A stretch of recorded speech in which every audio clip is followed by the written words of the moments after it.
com a refugi. En el transcurs del mòdul hem descobert com l'art pot ser una forma de dividir-se de la realitat. Persones amb trastorns mentals o amb diferents maneres de pensar, veure el món, han estat marginades al llarg de la història. Per moltes d'aquestes persones, l'art ha estat un refugi o una via per fugir de la repressió física o psíquica amb què la societat dominant les ha maltractat. Benvinguts i benvingudes al nostre podcast, on explorem com l'art ha estat literatura, han servit de refugi per moltes artistes al llarg de la història. Avui parlarem del quadre Ansietat, una pintura d'Edvard Munch, i la Metamorfosi, una de les obres més conegudes de Franz Kafka. A través d'aquestes dues peces veurem com els artistes han reflectit la seva pròpia angoixa i els pors en les seves creacions. L'art i tota producció artística, com pot ser cantar, bailar, dibuixar, i ens ajuda moltíssim a treure a tot el que portem a dintre nostra. Però, què és abans, artista o malaltia? La resposta no és clara, però intentarem donar una explicació a través d'exemples que hem treballat a la classe. Tot seguit us descrivim el quadre Ansietat. Veiem un predomini del color negre en tres quartes parts del quadre. En primer pla es veu una noia amb una cara poc definida. Amb les seves mans es recolza la seva barbeta. Al seu darrere, a l'esquerra, hi ha una fila de persones, les dues primeres més definides que les del darrere, amb cares no gaire reals i les mirades desorientades. S'interpreta que totes van vestides de negre. Us imagineu la figura d'Abraham Lincoln? Doncs les dues figures masculines que surten són semblants, el barret de copa i la cara xuclada. Sembla que aquestes persones estan sobre un moll de fusta, formant una diagonal que agafa els 2/3 del quadre. Aquest moll està a la costa i al mar, i més al fons s'hi veu un perfil de muntanyes. El terç superior del quadre està format pel cel, que és d'un color rogenc que va del groc al vermell intens. En general, hi ha un contrast entre línies rectes, diagonals i les línies ondulades amb corbes. I què ens intenta transmetre? Les obres de Munch ens transmeten la decadència humana i el seu camí cap a la bogeria, i sobretot l'angoixa, l'ansietat i les seves pors. Si comparem aquest quadre Ansietat amb l'obra El crit del mateix autor, veiem que tenen diverses similituds, com és la tècnica de dibuix. Els personatges són similars, amb rostres humanoides, i el paisatge sembla ser el mateix. Pel que fa al missatge, també és semblant, ja que transmet angoixa, ansietat i un estat de bogeria. L'expressionisme vol mostrar la llibertat individual. Defensa un art més personal i més intuïtiu, en què predomina la visió interior de l'artista, l'expressió, enfront de la plasmació de la realitat. Sol ser entès com la deformació de la realitat, per expressar de manera més subjectiva la natura i l'ésser humà, donant prioritat a l'expressió dels sentiments més que la descripció objectiva de la realitat. Amb els seus colors violents accentua la seva temàtica de soledat i misèria, la mort, l'angoixa i la desesperació. Defensa la llibertat individual i la primícia subjectiva, la irracionalitat, la passió i la temàtica prohibida. Per exemple, allò morbós, demoníac, sexual, fantàstic i pervertit. També intenta reflectir una deformació emocional de la realitat, amb caràcter expressiu, obrint els sentits del món interior. Alguns autors d'aquest corrent són George Grosz, amb la seva obra Metrópoli, Edvard Munch amb El crit i Ansietat, i Wasyl Kandinsky, Maria Laurenci, etc. A continuació, parlarem de La Metamorfosi, una de les obres més famoses de Franz Kafka. El llibre narra la història de Gregor Samsa, un jove que treballava venent teixits per mantenir la seva família. Un dia al matí es desperta convertit en un enorme escarbat i la seva família reacciona amb por i rebuig. Al principi, la seva germana Grete el cuida i es preocupa per ell, portant-li menjar i netejant la seva habitació. També els pares de Gregor depenien econòmicament d'ell abans de la seva transformació. Quan es converteix en insecte, el seu pare es veu obligat a tornar a treballar i es mostra agressiu amb ell, arribant al punt de fer-li mal. La seva mare, tot i voler ajudar-lo, té por i evita mirar-lo. A més, la família el veu cada cop més com una càrrega i el tracta amb indiferència i menyspreu. Finalment, Gregor es va debilitant i mor sol i oblidat en la seva habitació. Quan això passa, els seus pares i la seva germana se senten alleujats i continuen amb les seves vides, mostrant la crueltat, el rebuig social i la deshumanització en una societat que valora les persones només per la seva utilitat.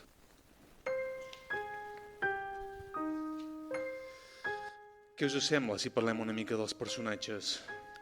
Doncs Gregor Samsa, després de la transformació en insecte, continua pensant com un humà i es preocupa per la seva feina i la seva família. A mesura que avança la història, comença a acceptar la seva nova naturalesa i s'acostuma a viure en la foscor i el silenci. Finalment, es va tornant més dèbil i pateix el menyspreu de la seva família i acaba morint sol i oblidat. Grete, la seva germana, primer el cuida amb afecte, intenta entendre, però acaba veient-lo com una càrrega i convenç la família que s'han de desfer d'ell.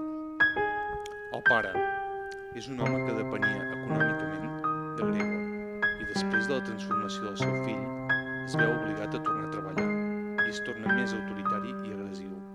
Finalment, arriba al punt que tracta Gregor amb violència i l'agredeix amb una ploma. La mare, al principi, vol cuidar el seu fill, però sent por i no pot suportar veure'l. I quan van passar el temps, es van distanciant i accepta el paper de víctima.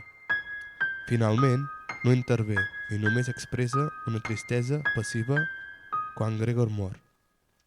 Sabeu que l'adjectiu kafkià prové del nom de Kafka i significa una situació absurda i ridícula? En el text podem trobar moltes situacions kafkianes. Per exemple, quan Gregor Samsa es desperta transformat en un insecte gegant i en lloc de preocupar-se per la seva condició, pensa en no arribar tard a la feina. Aquesta escena és absurda i angoixant, perquè tot i la gravetat de la seva transformació, ell continua preocupant-se per les seves responsabilitats laborals, com si fos més important complir amb la feina que la seva pròpia vida. Així mateix, aquest moment es converteix en una escena kafkiana, plena de desesperació, absurditat i impotència. Si analitzem els personatges en relació con la traició, el sentiment de culpabilitat i relació pare-fill, veiem que Gregor Samsa pateix alienació laboral, ja que viu només per treballar fins que la seva transformació el converteix en una càrrega inútil. Se sent culpable per no poder mantenir la seva família i acaba acceptant el seu destí, en resignació, perdent la seva identitat. Grete Samsa traeix el seu germà. Al principi és l'única que cuida Gregor, però amb el temps el viu com una càrrega i és la primera a proposar de desfer-se d'ell. A més, cal tenir en compte l'evolució de la seva identitat, ja que passa de ser una noia dependent del seu germà a ser la nova esperança de la família, ja que està a una edat per casar-se. El pare, en relació al seu fill, en primer lloc representa una figura autoritària i distant. Quan Gregor deixa de ser útil, el tracta amb agressivitat i el veu com un enemic. En segon lloc, representa alienació laboral, tot i haver deixat de treballar, gràcies a Gregor, es veu obligat a reprendre una nova feina. I en tercer lloc, mostra violència i rebuig, amb el seu menyspreu atacant a Gregor, fins al punt de fer-li mal, amb una poma que queda incrustada en el seu cos. La mare pateix culpabilitat i resignació. Vol ajudar el seu fill, però la por i la influència del pare i la germana li impedeixen actuar. Amb el temps, accepta el seu destí amb passivitat. Si relacionem els personatges de la història amb la vida del mateix Franz Kafka, veiem que Gregor Samsa és un reflex de Kafka, que se sentia atrapat en un sistema familiar, social i laboral que l'oprimia. La figura del pare, autoritari, i la sensació de rebuig i aïllament de Gregor són una representació clara dels propis sentiments de l'autor. A més, Kafka li havia fet una carta al seu pare on deia tot el que sentia. No fa gaire vares preguntar-me per què dic que em fas por. Com de costum no vaig saber què contestar-te. D'una banda, precisament perquè em fas por, i de l'altra, perquè a l'explicació d'aquesta por hi entren tants factors que no podria de paraula. Raonar-la amb una coherència passable. Fins i tot, aquesta carta, amb què ara em proposo de contestar la teva pregunta, serà molt incompleta. La carta va donar-la a la mare perquè la fes arribar al pare, però mai no va lliurar-li. La carta original constava d'unes 103 pàgines manuscrites. Finalment, la carta va retornar a Kafka i me la va lliurar al pare. Quan va morir Kafka, el seu amic va publicar-la, juntament amb la resta de la seva obra. Per acabar, hem aconseguit demostrar que l'art és un refugi pels artistes. Pensem que si ja que serveix com un espai segur o una forma d'escapament per les persones, és un santuari de confort i alleugeriment davant del món exterior, utilitzant l'obra per expressar emocions, pensaments i experiències profundes. Crear art ens permet processar sentiments i comunicar-los d'una manera més fluida i no pas fer-ho verbalment. Molts artistes s'enfronten a desafiaments com ara problemes de salut mental i pressió social. L'art pot ser una sortida per a aquests sentiments i els ajuda a trobar una via d'escapament per expressar-se i trobar consol. En definitiva, l'art serveix com un refugi per als artistes, ja que ofereix expressió emocional, llibertat creativa i una manera de treure el que senten i volen expressar.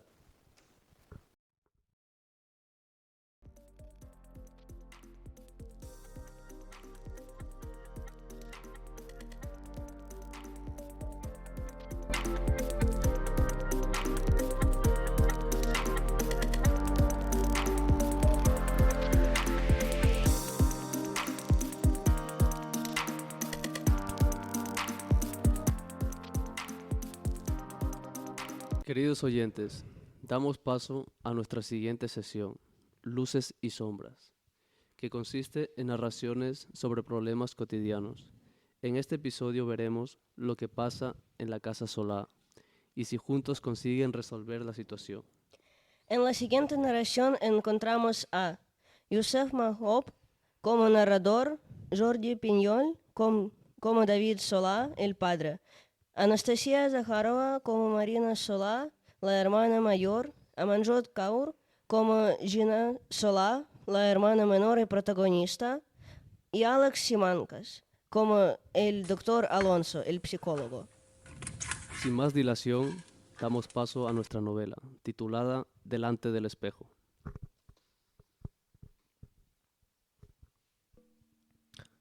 En la cocina de la Casa Solá, David, un padre divorciado, prepara la cena con su hija mayor, Marina. La atmósfera es amena. Sin embargo, una sombra se cierne sobre ellos. La sombra y la preocupación por Gina, la hija menor, que últimamente tiene un comportamiento raro y de repente Hola, dime. A David le cambia la cara. De repente muestra una cara de preocupación y cuelga el teléfono. ¿Qué pasa, papá? Era del instituto. Dicen que Gina ha bajado mucho las notas y que se comporta de manera extraña, muy callada y distante. Uy, no suena bien. ¿Deberíamos hablar con ella? Sí, deberíamos averiguar qué pasa. Voy a subir a su habitación. Mientras tanto, Gina está en su habitación, mirando por la ventana, desconectada. Gina, cariño, ¿puedo entrar? Sí, He hablado con tu profesor. Está preocupado por ti. ¿Te pasa algo, cariño? no, ¿por qué me preguntas eso? Tu profesor me ha comentado que tus notas han bajado. No sé si estoy un poco más cansada de lo normal, pero ya me pasará. Muy bien, pero si tienes algún problema o cualquier cosa, me lo dices. Vale, Van pasando los días y Gina no mejora. Todo sigue igual. Al cabo de unas semanas, en la cocina de los Solá, Marina y David están cocinando y llaman a Gina para comer. Pero Gina no baja. Gina, baja ya, que se va a enfriar la comida. Marina va a la habitación a buscar a Gina. Venga, Gina, baja ya. Papá ha preparado tu plato preferido, patatas y burger con salsa cheddar. ya vengo. Bajan las dos hermanas a la cocina. Mira, cariño, te he preparado tu plato preferido. A ver si cambias un poquito este humor. ¿No has preparado la receta que te he enviado por WhatsApp de la influencer Zirocal? ¿Que es más sana y tiene algo de verde? ¿No me quieres ver más bonita y más delegada? Gina, ¿pero qué dices? Si es tu plato preferido y papá lo ha hecho pensando en ti. Quiere verte feliz y sonriente. Gina, me estás preocupando. Estoy harto de tanto influencer y calorías y todas esas tonterías. Tanto Marina como yo hemos intentado hablar contigo y no nos cuentas nada. No sabemos qué más hacer. Creo que necesitamos ayuda profesional. ¿Qué te parece que busquemos? Nadie me entiende. Mi opinión no cuenta para nada. ¿Estoy loca? Gina enfadada se levanta de la mesa y se va a su habitación con el móvil. Marina y David, muy preocupados por lo ocurrido, se quedan hablando y pensando qué soluciones pueden encontrar. Pasados unos días, la situación sigue igual, o peor, y David ha contactado con un psicólogo. Gina, vamos ¿A dónde vamos? a la consulta de un conocido mío, el doctor Fernando Alonso. ¿Para qué? Es un psicólogo acostumbrado a trabajar con adolescentes y que nos podría ayudar con nuestra situación. Yo no quiero ir, pero como soy el último mono y mi opinión no cuenta para nada, iré contigo, pero no pienso hablar ni hacer nada. Está todo en vuestra imaginación.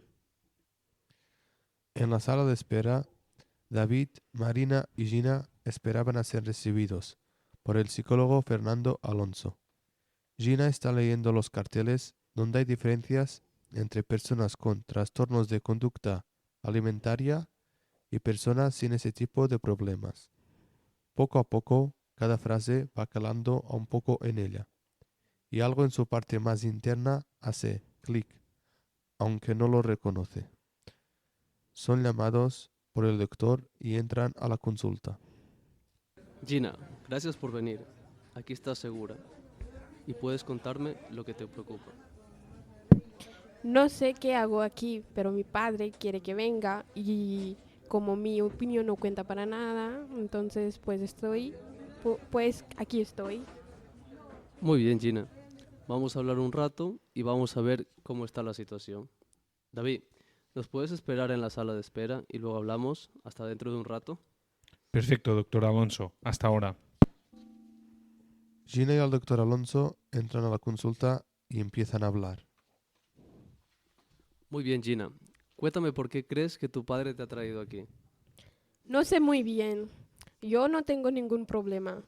Yo estoy bien. Simplemente quiero cuidarme bien y comer mejor. Está muy bien, Gina, de que quieras cuidarte, pero siempre con medida y siguiendo una dieta equilibrada, ya que estás en una etapa de constantes cambios y desarrollos. ¿Y usted qué es? ¿Psicólogo o nutricionista? Gina, soy psicólogo y mis intenciones son las de ayudarte, no de atacarte.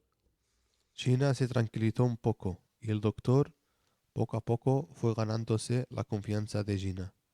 Al cabo de un rato, el doctor Alonso llama a David. Se sienta al lado de Gina. Bueno, David, hemos estado un rato hablando con Gina y hemos podido profundizar un poco más. A partir de ahora miraremos de hacer un seguimiento. Gina, no es nada grave. Si nos dejas un rato a solas con tu padre y te esperas en la sala hasta acabar, en un momento saldrá. Ok, lo que digáis. Dime, doctor Alonso, ¿qué le está pasando a Gina? ¿Es grave? Mira, David, es una cosa que puede ser grave, pero con un buen tratamiento y seguimiento se puede superar. Lo que tiene Gina es anorexia nerviosa. ¿La conoces o sabes lo que es? Sí, sé lo que es. Lo que no entiendo es cómo Gina ha caído en eso. Es una chica muy lista. Eso no tiene nada que ver. Es algo que le puede afectar a cualquier persona. Lo bueno es que lo hemos detectado a tiempo y vamos a hacer un proceso de rehabilitación que consiste en terapias psicológicas y en controles alimentarios. Muy bien, doctor. Voy a colaborar en todo lo que sea necesario. Y mi hija Marina, que es la hermana mayor de Gina, también lo hará. La quiere mucho. Gina asistió a la consulta del doctor Alonso durante un año siguiendo la terapia propuesta por él, y todo iba por el buen camino. Papá, me encantó la burger con salsa cheddar y patatas fritas que preparaste ayer. Me alegro que te gustara, cariño. Pero mañana preparas tú la cena. Me gusta mucho verte tan contenta. Al día siguiente, Gina preparó la cena y llamó a su familia para comer. Gina, te veo muy bien. Has cambiado mucho. Sí, ha sido gracias a vosotros por haberme apoyado en los momentos difíciles. También os pido perdón por los malos momentos que os ha hecho pasar. Os quiero mucho. No hay nada que perdonar. Lo importante es que estés bien. Te queremos, Gina. La familia se fundió con un abrazo. Finalmente, con el apoyo de su familia y la guía del doctor Alonso, Gina aprendió a ver su cuerpo con más amor y a enfrentar sus miedos sin castigarse. La sombra, que una vez se puso sobre ellos, se fue disipando, dejando en su lugar un nuevo comienzo, lleno de esperanza. Estimados y estimadas oyentes, esperamos que esta historia les haya hecho reflexionar, porque cada historia que contamos tiene el poder de sanar, de inspirar y dar voz a quienes quizás no pueden hablar.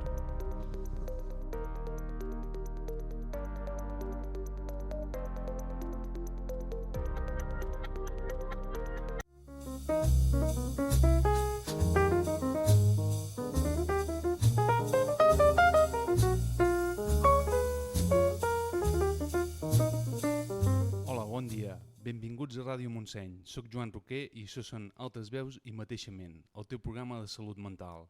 I avui a l'entrevista a Ràdio Montseny entrevistarem a Marta Chávez, psicòloga, i també entre nosaltres tenim a la Carla i a la Maria. Hola, bon dia, benvingudes. Bon dia. Bon dia, molt contents d'estar aquí, Bon dia, Marta. En primer lloc, Anna, et presentarem les situacions de la Carla i la Maria. Maria?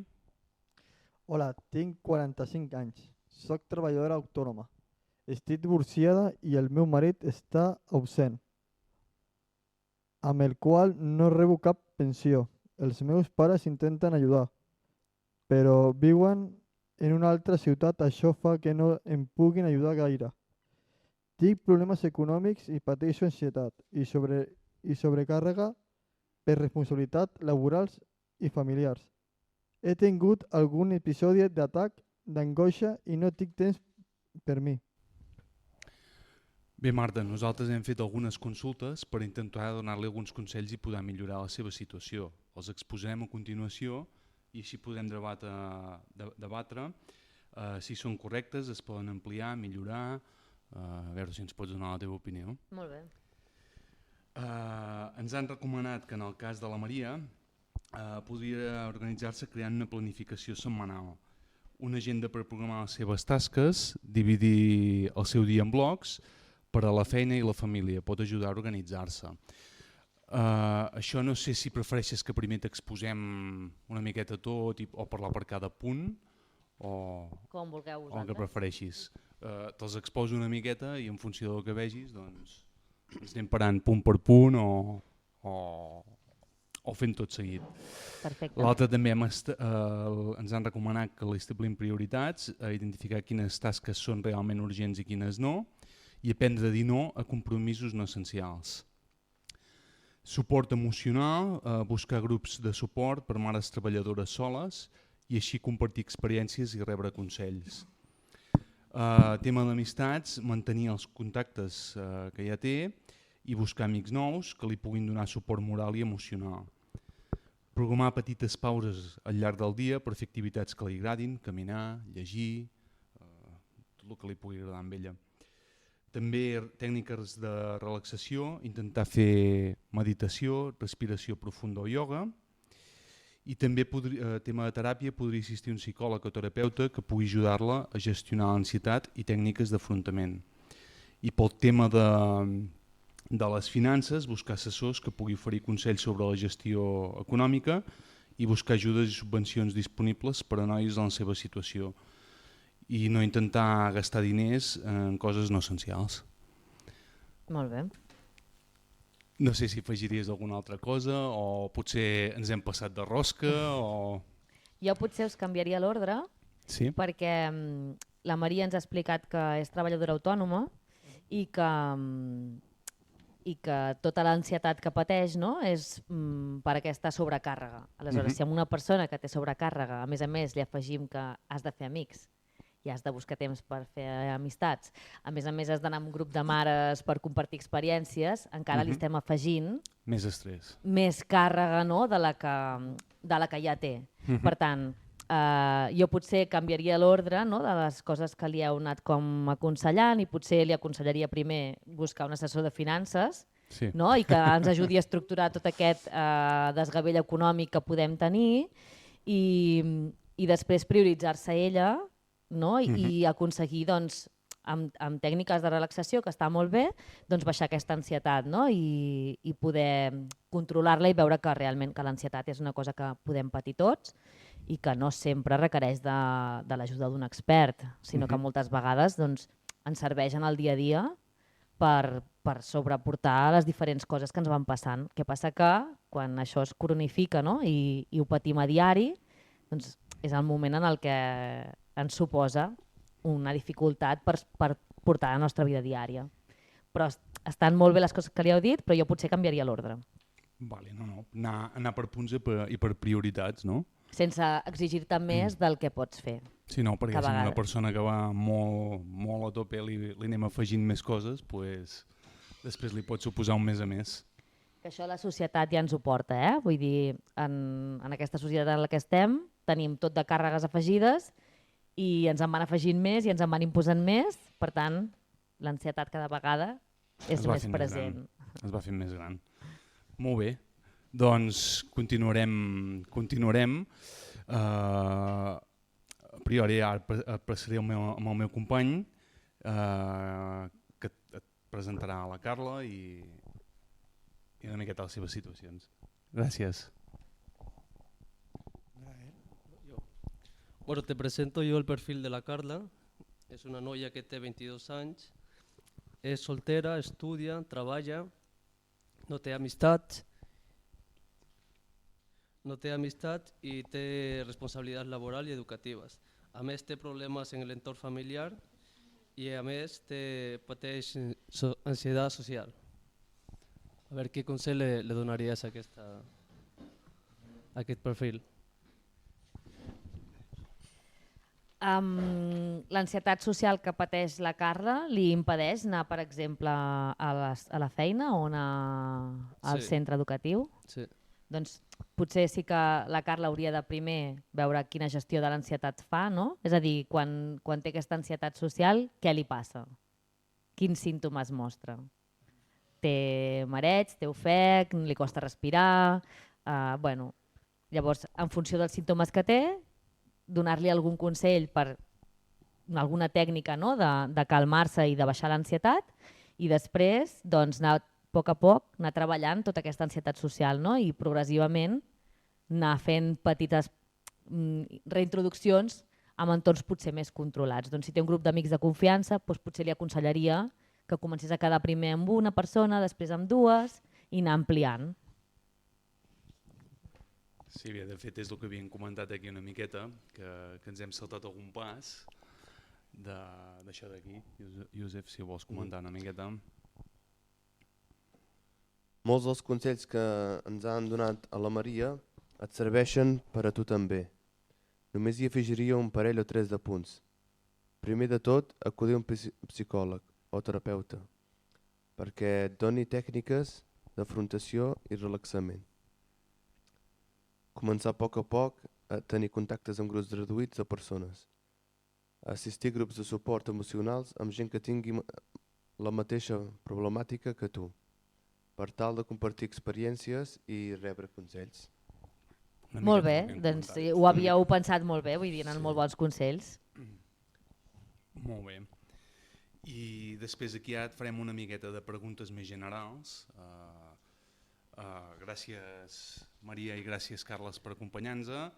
Aquí ara continuarem doncs, amb l'entrevista general, ens podeu seguir acompanyant. Molt bé, doncs estaria bé,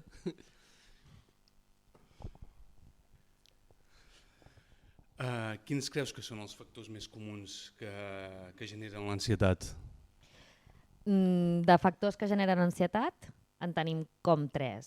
Uns que ens predisposen, que són els més biològics o genètics, que aquests ens venen donats per la nostra genètica o per les primeres experiències vitals que hem tingut. Per exemple, els fills de mares que han begut alcohol estan més predisposats a patir ansietat. Hi ha factors, no, que ens predisposen. Però clar, aquests els portem, per tant no els podem modificar. I molts potser tampoc se saben ben bé per què passen, no? Clar, no, molts no els coneixem, no ho sabem.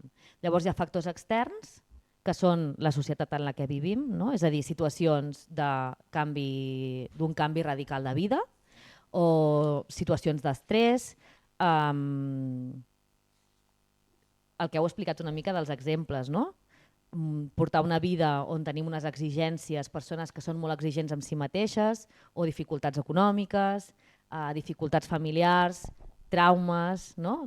Que puguem tenir, experiències prèvies que siguin negatives, són factors que fan que puguem tenir ansietat d'una manera menys natural, diguéssim, o menys sana. I l'ansietat es presenta de manera diferent segons el sexe o l'edat? L'ansietat preval més en dones que en homes, hi ha més prevalença d'ansietat en dones d'habitual, sobretot per la càrrega familiar que porten, no? Aquesta càrrega mental que se'ls ha atribuït en una societat que és més aviat patriarcal o que fins ara ha sigut més patriarcal. I després les dones manifesten l'ansietat d'una manera diferent. Llavors els homes que a vegades manifesten ansietat no ho detectem amb tanta facilitat perquè la manera de manifestar-ho és amb conductes d'evitació.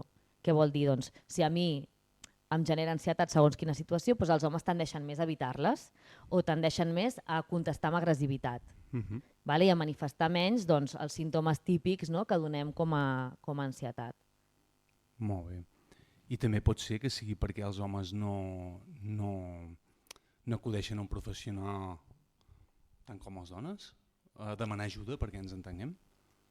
No sé si és per aquí o més aviat perquè l'educació que ens han donat a les dones ens han permès manifestar les nostres emocions i que siguin reconegudes, i els homes han de ser forts. Han de ser forts, sí.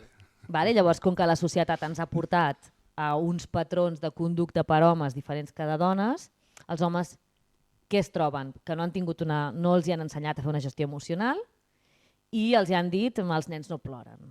No? Coses del patriarcat, no? Que es diu, Clar, també. aleshores, com que no han après a manifestar-ho o no han après a gestionar-ho d'aquesta manera, doncs moltes vegades agafen conductes que el que fan és evitar les situacions o contestar amb agressivitat o tensió muscular, no? Quants homes? Contractures... Contractures que han d'anar a fisio... És una manera de manifestar aquesta ansietat que l'han reconduït perquè no saben dir... M'està passant alguna cosa. Sí. I el cos ho treu d'alguna manera. Doncs això mateix. Sí, evidentment. I quines creus que són les causes més comunes d'ansietat social entre els joves i com es poden afrontar? Clar, penseu, en el dia en el que estem, l'ansietat social, d'on creieu que pot venir? A les xarxes. Les xarxes són una pressió social. És a dir, la gent té una vida idíl·lica a les xarxes, la teva no ho és, per tant t'exigeixes a tenir aquesta vida idíl·lica, a més les xarxes et diuen que has de tenir un cos d'una manera i que has de ser superfeliç i la vida, ojalà fos feliç sempre, però no ho és. Llavors, les xarxes són un factor d'ansietat social molt gran. Després, l'ansietat social es manifesta normalment a l'adolescència, perquè ve quan el teu cos canvia. També és cert que cada cop hi ha més gent més adulta que també els hi comença a afectar tot això. Sí, però vull dir que normalment es manifesta a partir de l'adolescència. En infants no es manifesta ansietat social o no sol manifestar-se, perquè totes aquestes pressions més socials ens apareixen a l'adolescència. No? Llavors, en adolescents comença aquesta pressió de com ha de ser el teu cos, de com has de ser tu, pressió pels estudis, has d'estudiar per un futur, i què estudiaré, no saben què estudiar, tot això són exigències, no?, que es van sumant. Clar, si no ho saps gestionar molt bé, surt l'ansietat. També és cert que potser és una malaltia que el tenim més, entre cometes, als països més desenvolupats, perquè aquest tipus de pressió social em refereixo, perquè hi ha els altres països no tan desenvolupats que potser tenen algun altre tipus d'ansietat, però no com aquesta pel tema aquest, no? Sí.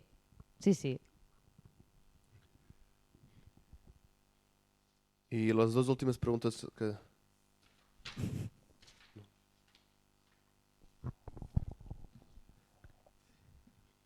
Hi ha algunes tècniques o consells que creus que molta gent desconeix? Sí, mira, tècniques, a més és que n'he buscat per portar-vos-en així que en tingueu unes quantes. Hi ha una tècnica que es diu de reflex muscular progressiu. Aquesta tècnica el que consisteix és quan tens ansietat, en concentrar-te en contraure i relaxar musculatura, grups musculars. Ara faig força a les cames i les relaxo, ara els braços. D'aquesta manera ens portem al moment present, és a dir, la ment s'ocupa del que ens està passant ara i no ens preocupem per altres coses, que l'ansietat ve per la preocupació del que passarà del futur. Aleshores, tu et concentres en el cos i el que fas és tensar i relaxar. I d'aquesta manera la part que està tensa del cos, perquè l'ansietat genera una tensió muscular, es va relaxant, va afluixant i ens permet sortir d'aquesta ansietat. Després hi ha tècniques de respiració. Hi ha una tècnica que es diu 4-7-8. 4 és inspirar pel nas, 7 són els segons que hem de mantenir aquesta respiració i 8 és aquesta exhalació que fem per la boca en 8 segons, pausada. Ens porta, torna a ser el mateix, em porta en el moment d'ara, com gestiono l'ansietat? Doncs va, 4, 7, 8, he de pensar i em concentro en respirar. D'aquesta manera el cos pot afluixar tota la tensió i es va relaxar. Sí.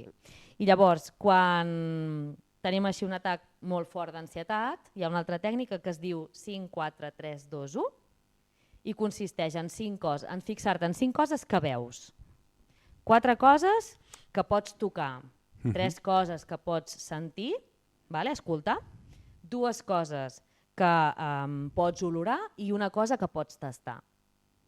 En què consisteix? Doncs torna a ser el mateix. Ara. Tornar a pensar en l'ara, què estic fent ara i posar la concentració en això, en el que estic fent ara. I així com a última tècnica que pot funcionar molt bé si estàs amb algú i no saps què fer, és intentar generar-li un badall. Els badalls activen el sistema parasimpàtic, Vale. que és el sistema que ens relaxa el cos. Per tant, si jo una persona veig que està molt tensa i jo començo a fer badalls de mentida, encara que sigui, el badall és contagiós, L'encomanes. per tant, li encomanaràs el badall, activaràs el seu sistema parasimpàtic i es relaxarà. I si ens sortim una mica de context, amb un atac d'angoixa, que li agafi de cop, Badall és un bostezo. com li pots frenar aquell atac? Jo havia sentit alguna d'una bossa perquè s'intoxiquen amb oxigen, etc. però no sé si és del tot correcte. S'intoxiquen. Quan estem molt nerviosos hiperventilem. Per tant, el que fem és respirar molt ràpid i l'oxigen no ens arriba als pulmons. Per tant, el cos el que fa és entrar en alerta. Hi ha gent que es queda bloquejada i si no sabem sortir d'aquí, la persona normalment perd la consciència. Per què? Perquè el cervell que li diu és no estem respirant, no estem rebent oxigen, si jo perdo la consciència, respiraré de manera autònoma perquè la respiració funciona sola. Vale? Llavors, si desconnecto la ment, respiraré normalment. Sí, resetejar-se. Vale? Aleshores, quan tens un atac d'angoixa, quan una persona té un atac d'angoixa, hem d'intentar portar-la al moment present. El primer de tot és dir-li que no està sol, que això ens passa a tots. I que d'un atac d'angoixa o un atac d'ansietat no ens passarà res. No és una cosa dolenta. Vale? Per tant, que moltes vegades, la primera vegada que et passa, la gent es pensa, tinc un atac de cor, m'està passant alguna cosa, no puc respirar, tinc un problema respiratori, llavors ja faig la pilota. I torno, el cervell se'n va una altra vegada a fer aquesta pilota grossa. No, tornem aquí, no ens està passant res, no és res greu, tranquil·litat, no estàs sol. I aleshores anar-li donant pautes, doncs podem dir-li, va, respira pel nas i relaxa't, saps? Ajudar-lo a respirar, a portar-se la concentració en el moment present, podem proposar-li alguna tècnica de va, digue'm 5 coses que estàs veient, 4 coses que... Sí? Aquestes tècniques, intentar com portar-li a la persona en el moment aquell, no? Clar, jo t'ho preguntava més que tot perquè tinc un familiar que un dia em va trucar a la nit, no sé què em passa, i la trucada es va parar. Quan vaig arribar jo em pensava que tenia un atac de cor i quan va arribar a l'ambulància era un atac d'angoixa i li van fer el de posar-li la bossa. La bossa per què es fa? Per què creieu que es fa? Jo suposo que és com que estan hiperventilats per rebaixar una mica, per no fer aquesta respiració tan ràpida, no? Què els hi demanen a la bossa? Quan et donen una bossa de paper, què et demanen? Que respiris. Et demanen infla la bossa, per tant has de bufar i després has de buidar la bossa, per tant has de concentrar en buidar la bossa i després l'has de tornar a inflar. Per tant, la bossa és una manera visual de que la persona que té un atac d'ansietat o d'angoixa es concentri en una cosa que no és ell, que no és el que li està passant i per tant es concentra en inflo la bossa, desinflo la bossa, inflo la bossa, desinflo la bossa. Perquè a vegades quan tu li dius respira no poden en aquell moment. Tornar a l'ara. Tornar a l'ara. Tota l'estona és tornar a l'ara, al moment present. Molt bé. I com podem saber quan una persona per problemes d'ansietat necessita realment ajuda professional, que no es digui no, és una cosa lleu, que ja passes un mes a més? Quan creieu? El moment que no pot fer vida normal. Doncs això. No? És a dir, en el moment en el que la teva vida es veu afectada per qualsevol trastorn, per qualsevol cosa que et passi que t'impedeixi fer el teu dia a dia, és el moment en el que has d'anar a buscar ajuda d'un professional. Perquè vol dir que tu no estàs podent gestionar allò que et passa. Aleshores, si tu ets capaç de trobar recursos i anar-te'n sortint, fantàstic, però si no ets capaç i això t'impedeix portar la teva jornada diària amb normalitat, doncs em poso molt nerviós davant d'un examen i començo a hiperventilar i no puc fer l'examen. Doncs això has de buscar ajuda, perquè t'està impedint portar el teu dia a dia. O tinc molta ansietat i no sóc capaç d'anar a comprar perquè quan hi ha molta gent, home, doncs si no pots anar a comprar, tens un problema. Llavors, moltes vegades tapem forats, no? No puc anar a comprar, doncs compro online. Però cal afrontar el problema, perquè el problema es va fent gran, llavors es va extenent a altres àrees. No passa sol, que diuen. I per acabar, on podem trobar recursos, ajuda per qui necessita suport en aquest tema? El primer, jo diria, és el CAP, que és com la part fàcil. Me'n vaig al centre d'atenció primària, allà hi ha un equip de professionals d'atenció primària i aquestes persones estan preparades, no?, per reconduir-te. Aleshores, dins del CAP normalment t'atén la infermera i l'infermera, pues, quan li expliquis, dirà, ostres, vale, aquí el derivo. Ara actualment els CAPs tenen un referent de benestar emocional, llavors segurament l'infermera et redirigiria cap a aquesta persona i si aquesta persona veu que necessites un tractament, et derivarà a un psicòleg públic. Vale? Sí. Que dius, mira, és que econòmicament m'ho puc permetre, bueno, doncs potser pots anar amb un psicòleg pagant que podràs fer més sessions, no? Perquè la pública doncs, té els timings que té i potser triguen més a donar-te visita. Però, en principi, llavors després aquí a Osona hi ha diferents entitats, hi ha Osonament, Sí.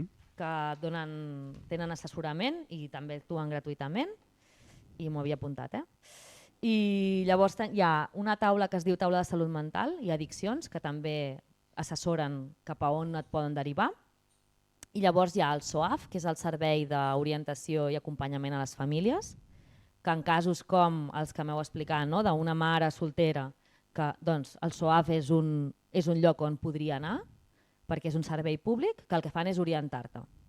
Vale? Llavors ells acullen la teva demanda, no? Miren passar aquesta situació, orienten i t'acompanyen a nivell familiar. Per tant, potser a la Maria, que crec que és la que és autònoma, doncs potser li dirien, mira, doncs hi ha un servei d'acollida gratuït que et cuidarà els nens, no ho sé, Mentre treballes Però segurament doncs, dins del SOAF li podran donar més recursos perquè no només atenen salut emocional, diguéssim, sinó que a més donen suport a nivell familiar. I llavors hi ha a Osona Jove, que ja tenen l'associació Ocell de Foc, que també tracten sobre temes de benestar emocional. I també és un bon lloc doncs, per la proposta aquesta, no? D'anar a grups on hi hagi gent que passi el mateix que tu. Doncs aquí a Ocell de Foc fan grups de teràpia, no? amb diferents persones que doncs, tenen ansietat social o que tenen ansietat general. De diferents tipus. Sí. És interessant perquè moltes vegades no sabem on es pot recórrer, no sabíem molts d'aquests llocs i penses només en el psicòleg del CAP, que està molt bé, però el problema que hi ha és que algú potser necessitaria anar-hi cada setmana. Clar. I li diu, bueno, doncs vens d'aquí un mes i després et farem una visita mensual, amb els quals doncs, és interessant aquestes propostes que ens has portat de saber més llocs. Sí, sempre s'ha de mirar la xarxa del territori, no? Aviam quines entitats, moltes vegades hi ha associacions de gent que es reuneixen i que busquen un professional que ve un cop a la setmana. Vull dir, sempre cal tibar una mica de recursos i sí que és veritat que ara en principi el referent de benestar emocional del CAP hauria d'oferir tots aquests serveis.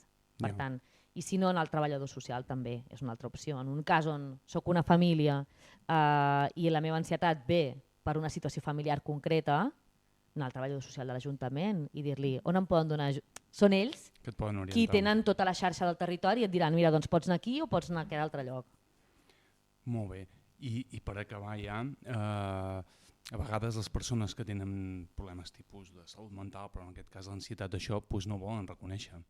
Com els hi podem fer veure, com els podem orientar per empènyer-los a anar a buscar aquesta ajuda que es necessita? És difícil perquè un no pot rebre ajuda si no la busca. Ja. Llavors, però a vegades per fer-los obrir els ulls, a veure una miqueta...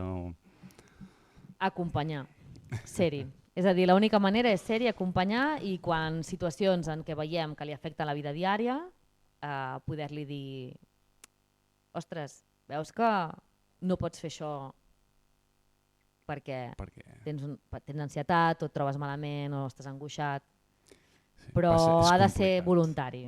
És complicat perquè moltes reaccions són d'autodefensa, d'enfadar-se a la persona que li està dient i és un tema complicat aquest. Bueno, també reconèixer moltes vegades que tu també tens moments d'ansietat fa que l'altre pugui veure que és una cosa normal i que no em passa una cosa que m'estigmatitza i que a mi m'identifica i em posa una etiqueta, sinó que a la societat hi ha molta gent que pateix ansietat i jo també reconec, no? És a dir, si jo com a persona que l'estic acompanyant un dia veig que estic més nerviós, que tinc una mica de taquicàrdia, ostres, doncs dir-li, ostres, mira, m'estic posant nerviós, potser intentaré respirar, no? Que vegi que tu també apliques el que li dius, perquè dir-li a l'altre però no aplicar-s'ho a un mateix No, està clar. també no... Està clar.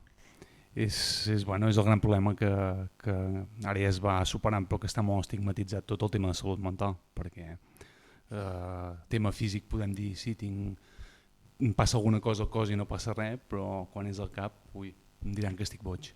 Clar, cada vegada més es coneix més, no? Tot el que és salut mental, però sí que és veritat que faltaria potser encara donar més importància a la gestió emocional des de petits, no?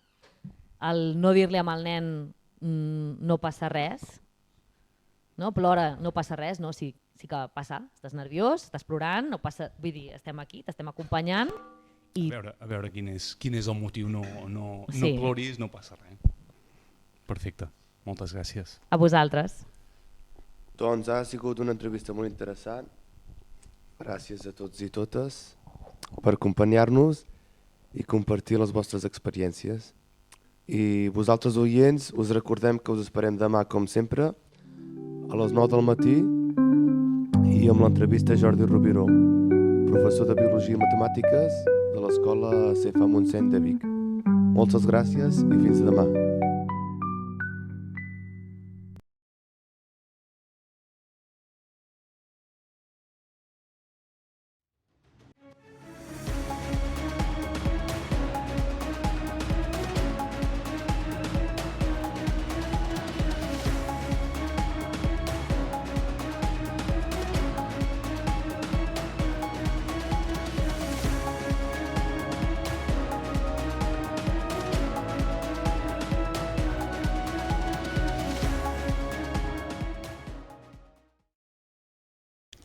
Hola, bon dia, benvinguts i benvingudes a la secció del Altres Veus, mateixament, un espai on parlem com la salut mental és present en les notícies d'actualitat i com afecta les nostres vides. Avui, reunitat amb Josep, l'Àlex i en Jordi, i jo mateixa amb en Jot. Bon dia.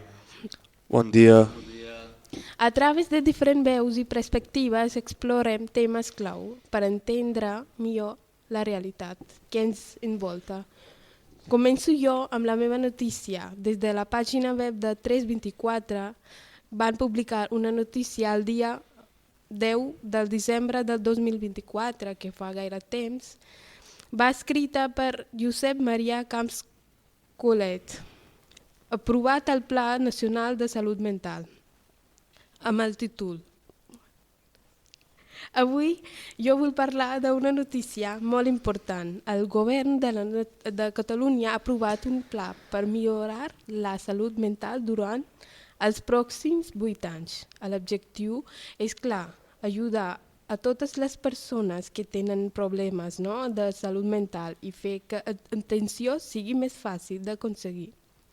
Sobretot, volen donar més suport als joves perquè ara mateix la salut mental és un problema greu i les dades ho demostren. A Catalunya hi ha 1 milió de persones amb algun trastorn mental i el suïcidi s'han convertit en la principal causa de mort entre els 15 i els 44 anys.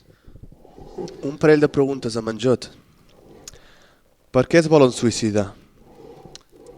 De fet, jo, perdoneu que intervingui, tenia amb aquesta pregunta, volia parlar de l'Ignasi, un noi que ens va visitar i que pateix té la malaltia de bipolaritat, i jo en un moment de l'entrevista li vaig preguntar si realment quan pensava en el suïcidi es volia morir, i la seva primera resposta va ser que sí. Però després es va tornar a pensar una miqueta la pregunta que li havia fet i em va dir que no, que realment el que volia era deixar de patir. Quan dormia no patia. I quan és quan dorms permanentment? Doncs quan estàs mort.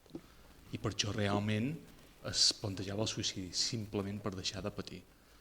O sigui que es pot dir, jo li vaig fer la pregunta de si realment si li donguessin la solució del patiment aquest i no hagués de passar pel suïcidi, doncs la resposta va ser clarament que sí. Hem de pensar doncs, això, que realment no volen morir si no es deixar de patir. Pues doncs, amb en jo tinc una pregunta. I quines mesures concretes pren la Generalitat per actuar davant dels suïcidis? Mira, Àlex, volen reforçar els serveis d'atenció perquè qualsevol persona que tingui idees de suïcidis puguin rebre ajuda, no? De manera ràpida i fàcil. I aquest pla vol garantir que les persones que pateixen algun problema de salut puguin participar, no? En les decisions sobre la seva salut mental. També aposta per la prevenció, és a dir, ajuda a les persones abans que arribin a tenir un problema greu. No? Jo vaig conèixer una noia que va dir que tenia trastorn mental des dels 9 anys, però no sabia què tenia. I ni idea què tenia allà dintre. No? Bueno, això jo crec que és un problema greu, no? Vol que tothom tingui accés fàcil a serveis de salut mental, que estiguin gestionant bé els diners destinats per trobar noves maneres d'ajudar. Després de 3 anys de demandes, el pla ja és aquí. Ara cal veure si es farà realitat, perquè parlar està bé, però el que importa són els canvis. Bueno, ara ja continuarem amb la notícia del Josep. Moltes gràcies, Amanjot. Bon dia a tothom. Publicada el 19 de l'1 2025 per Laura Rojas Aponte, al diari El País. La notícia va sobre la problemàtica que tenen els latinoamericans per poder accedir a la salut mental.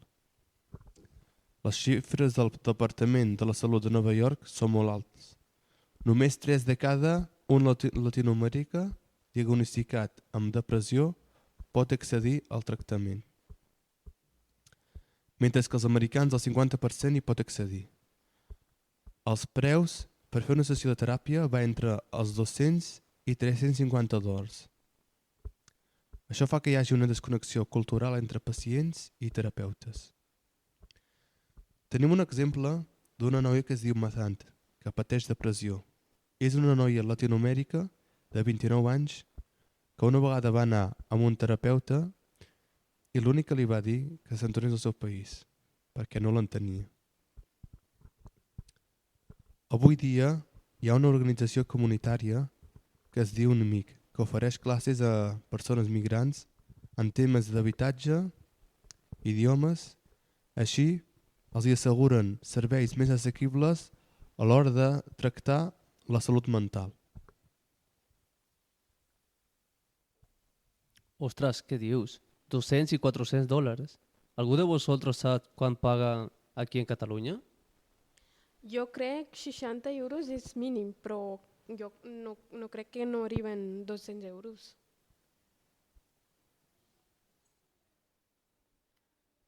Doncs, l'altre dia jo vaig trobar una notícia per el catedràtic emèrit de Psicologia Clínica de la Universitat del País Basc, Enrique Echebura, que según la UNICEF en España, del any 2024, el 40% dels adolescents pateix salut mental. I a més, el 50% dels trastorns en adults inicien en aquesta fase. L'adolescència és un factor de risc a l'hora de parlar de salut mental, ja que és una etapa clau perquè estan en un procés de canvis com el desenvolupament d'identitat i l'acceptació social. Per tant, influeixen molt en l'autoestima dels joves. A més, hem de tenir en compte la immaduresa neurològica, els canvis hormonals, la pressió social i l'ús de xarxes socials. Perdona, una pregunta. Què és la immaduresa neurològica?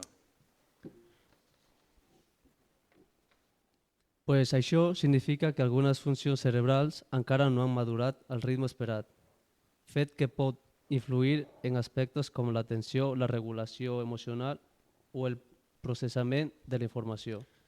Mira, Àlex, tinc un parell de preguntes per tu. Una és, de quina manera podem ajudar els adolescents? Doncs Cal oferir-les suport familiar, escoltant-los sense jutjar i crear un espai segur. Per prevenir situacions greus, hem d'estar atents a senyals com l'aïllament o comentaris preocupants. Acompanyar-los i validar les seves emocions pot marcar la diferència en la seva recuperació. Gràcies. I l'altre diu, per què el 40% dels adolescents pateix salut mental? Bueno, això es deu als canvis hormonals.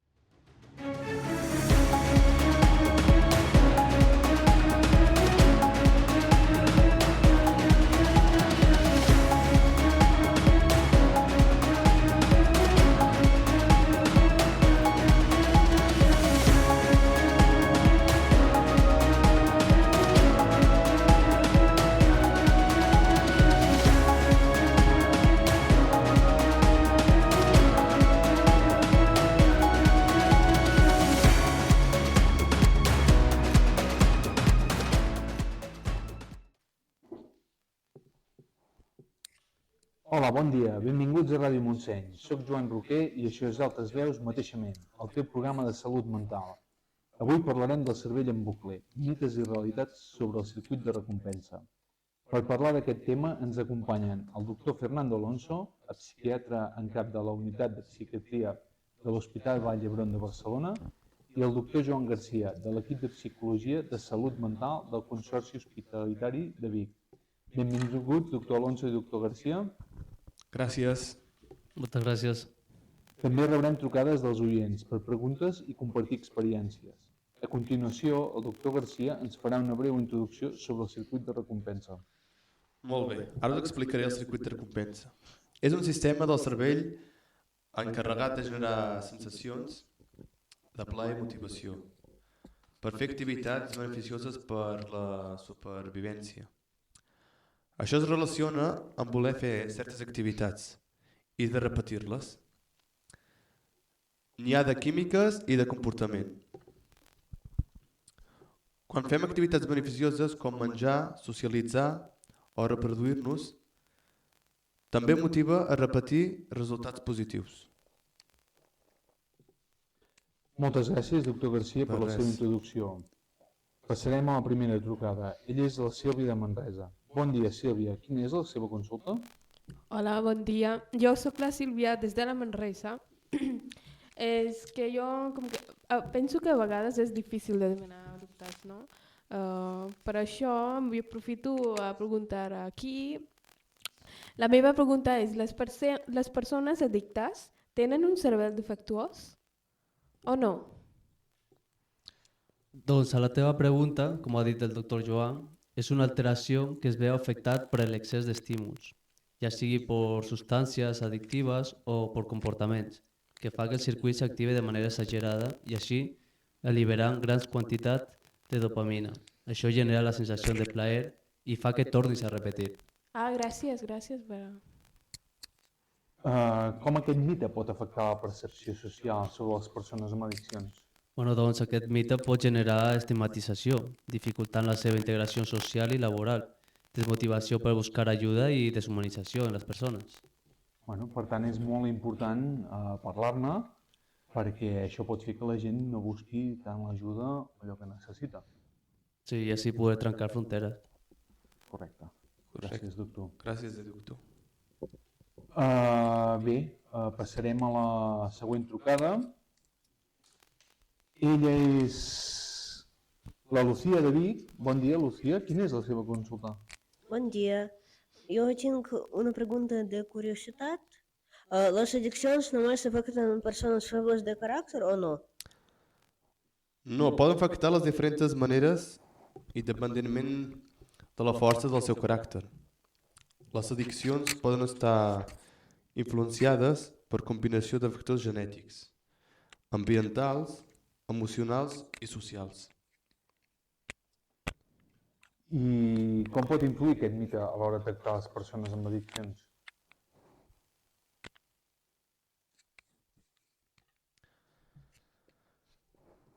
Això es torna hiperactiu i augmenta la vulnerabilitat i fa que a l'hora de tractar les persones amb addiccions s'exposin a certes dificultats. Per exemple, canvis estructurals en el cervell, pèrdua de control, pèrdua d'interès de certes activitats. Les addiccions són un fenomen complex que no es poden reduir simplement a la personalitat de l'individu, sinó amb trastorns neurobiològics. Aquesta perspectiva científica ajuda a entendre que les addiccions no són només una qüestió de voluntat, sinó que impliquen canvis químics i estructurals en el cervell que poden afectar la capacitat de l'individu. Bueno, per tant, aquest impacte de l'estigma social és un mite que això pot dificultar realment la recuperació de les persones, perquè per por o per el que diran, etc., doncs aquestes persones després no acudeixin a buscar ajuda per aquest motiu. Per tant, penso que és important que la societat en general vagi donant obertura que és una malaltia que s'ha de tractar i s'ha d'estigmatitzar-la. Exacte. Moltes persones tenen por d'anar a acudir a un Més que por és pel que diran. Pel que diran, exacte. Per tant, hem de fer una reflexió tots plegats sobre això. I són decisions també difícils de prendre per una persona, perquè no és fàcil. A vegades tampoc ho acaben de veure ben bé, però l'important és això, deixar d'estigmatitzar-ho i buscar ajuda. Bé, tenim una nova trucada. Ella és la Tina de Tona. Bon dia, Tina. Quina és la teva consulta? Hola, bon dia. Jo sóc la Tina de Tona. La meva pregunta és, les addiccions no només potser per les drogues o alcohol, o es vol dir, les addiccions només són sobre substàncies? No, hi ha dos tipos de adiccions, las adiccions de sustancias y las adiccions conductuals. Las adiccions a sustancias incluyen el alcohol, las drogas y medicaments amb potencial adictiu. I les conductuals són comportaments compulsius que una persona no pot controlar malgrat les seves conseqüències negatives. De fet, el cervell respon de manera similar, en aquests casos activant el sistema de recompensa, tant sigui per substàncies com per altres addiccions com pugui ser el joc, etc. Sí, per exemple, tenir la dopatia, que pot portar greus problemes econòmics, endeutament i deteriorament de les relacions familiars. El cervell respon al joc de la mateixa manera que a les drogues, en un alliberament de dopamina. I a més, l'addicció a la xarxa social a internet pot generar ansietat, depressió i aïllament social, que pot alterar la percepció de la realitat i crear dependència emocional dels likes i interaccions. Aquí hem de remarcar molt fortament que les addiccions no només són substàncies, quan en realitat és molt més ampli. Poden haver altres addiccions d'altres tipus, com molt bé ha dit el doctor, de jocs, addiccions a les compres, addicció al treball, que creen els mateixos tipus pràcticament de problemes, perquè és una cosa que comporta que no puguin fer vida normal i després comportar greus problemes de salut en la seva vida. Exacte. Avui dia amb els adolescents està tornant un problema molt greu i cada vegada va més. Tinc entès que és molt per l'addicció en mòbil... Xarxes socials, TikTok, etc.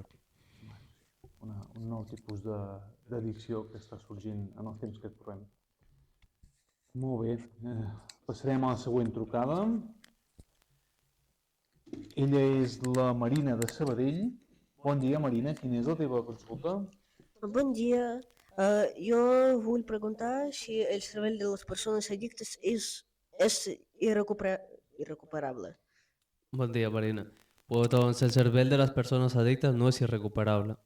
Tot i que l'addicció pot causar canvis profunds en els circuits cerebrals, la plasticitat cerebral permet que el cervell es organitzi i es recuperi parcialment en el tractament adequat. A més, la plasticitat cerebral és la capacitat que té el cervell per adaptar-se i canviar al llarg de la vida en resposta a experiències, aprenentatges i danys. I així fa que el cervell es reorganitzi i creï noves connexions neuronals. Les addiccions poden recuperar-se fins a un cert punt. és un procés de recuperació llarg i complex, però encara pot ser que no es torni exactament del mateix estat abans de l'addicció, però és possible recuperar moltes funcions i portar una vida més equilibrada i saludable. Gràcies, doctor. Doncs, de fet, també tornarem a posar èmfasis en això, de que un cervell d'una persona addicta sigui recuperable. Vale que potser no serà de la mateixa manera o que serà completament com abans, ja que el cervell ha buscat nous circuits, n'ha creat de nous, però realment penso que es poden tornar a posar bastant com estaven anteriorment. I per tant, posar importància que les persones es poden recuperar d'una addicció. Que molta gent diu el contrari, doncs és probable. A llarg termini. Correcte. Sí, a curt termini seria una mica difícil, però... És un llarg procés, però... És depèn de la persona. És cert que molta gent quan diuen aquella persona és alcohòlica, mai més es podrà recuperar. I no és així. En molts casos, la gent que s'ha recuperat certament que aquella persona és alcohòlica tota la vida, no podrà tornar a veure, però es pot recuperar. De tot se'n pot sortir. De fet, de tot el que hem parlat es pot resumir bàsicament en aquestes qüestions, que la societat hem de ser més tolerant en tot el tema de les addiccions, ja siguin químiques o no, que hem de tenir en compte que són malalties, que no són persones ni dolentes, ni defectuoses, ni res de tot això. Exacte. I que de tot se'n pot sortir i de tot es pot recuperar. Tot vol el seu temps, però tot també hem de posar la nostra part, tant la societat en general com les persones que es volen recuperar, perquè si no hi posen de la seva part tampoc se'n podran sortir. I sempre ho diem, sempre que tinguin problemes que demanin ajuda. Sí, passa que moltes vegades el que costa amb les persones que tenen una addicció és saber sortir-se'n d'això. O saber que tenen un problema. I a vegades no ho saben acceptar, no ho saben dir. A mi, com em va comentar un company vostre, el principal és que la persona ho accepti.